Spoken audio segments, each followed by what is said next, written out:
Yung akala ko normal na araw lang to sa syudad. Pero hindi guys. Guess what? Ito pala yung isa sa pinakamaswerteng araw ko ngayon.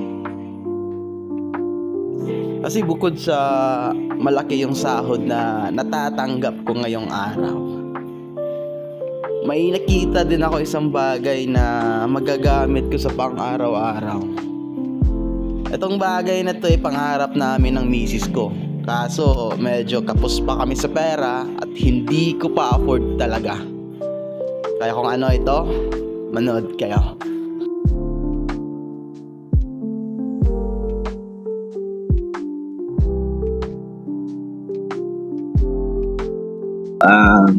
Wala pa kasi akong kotse.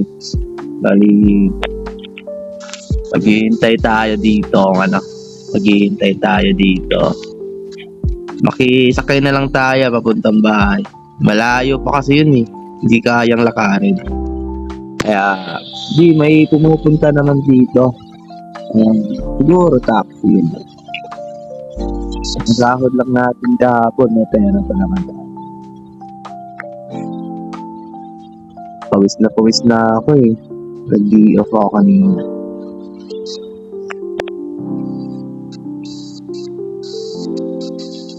Yun o, medyo malayo pa kasi yung bahay ko. Doon pa sa kabilang syudad.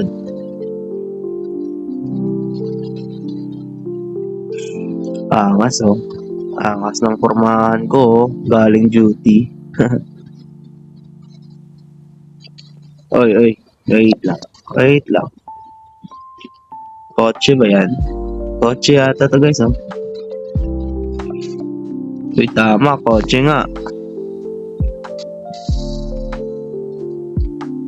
Check na natin. Nakakita ko ng kotse guys. Sana gumagana pa yan. Tinatambak na ito eh. Gumagana pa ba yan? Wait lang. Check natin. Aray ko. Nahulog pa ako. Delikado kasi dito oh. Tignan mo yung daanan. Check natin guys. Check natin. Ayan. Uy, angas.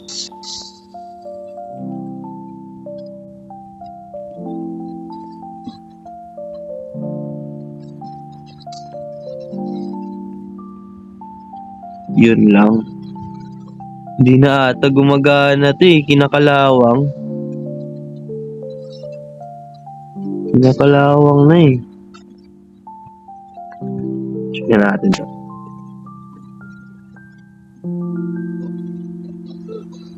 Sana nakabukas to. Check lang natin. Check natin yung likod. Kompleto ba yung gulong? Kompleto naman yung gulong eh. Check natin.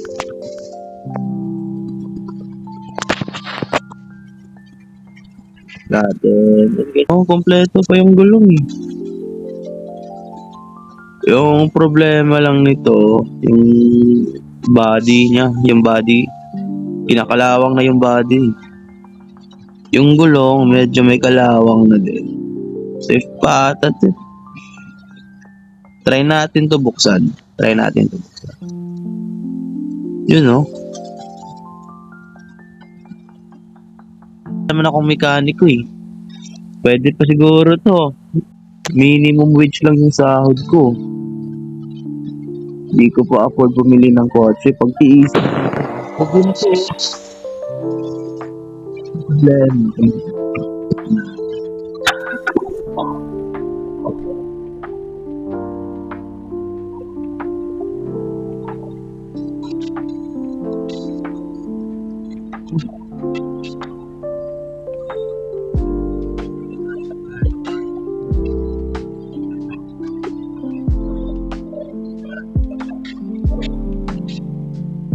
Natin to sa dali natin to sa shop bago tayo umuwi.